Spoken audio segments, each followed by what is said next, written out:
जनाब, ये यूसी दायम खान धामरा है। ये सामने कोई झील या कोई गड्ढा नहीं है, ये कब्रिस्तान है जिसमें इतने सारे गांव का पानी जो है वो खोल देते हैं और पानी जमा हो जाता है। ये कब्र, एक भी कब्र इसमें जो है ज़ाहिर नहीं है। इसमें हमारे वालिदैन बुज़ुर्ग जो हैं वो भी हैं, हमारे प्यारे सारे इसी कब्रिस्तान में हैं।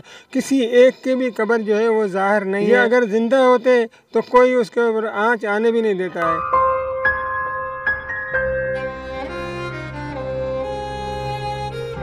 ये मुर्दे हैं, कोई जिंदा आदमी के ऊपर कोई खींच करेगा तो छोड़ेंगे क्या? वोट लेने के लिए तो इधर आते हैं, किधर हैं अभी? गुम किधर हो गए?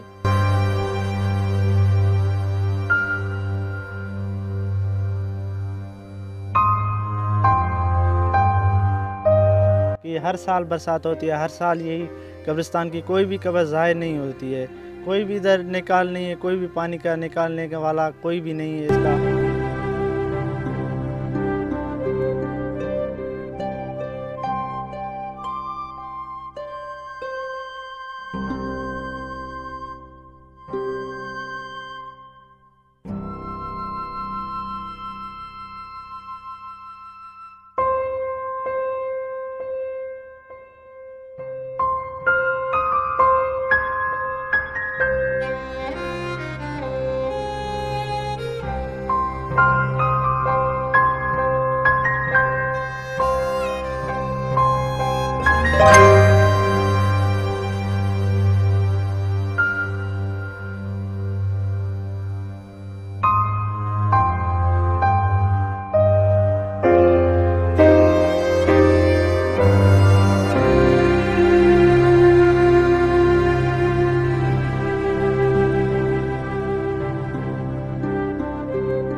है।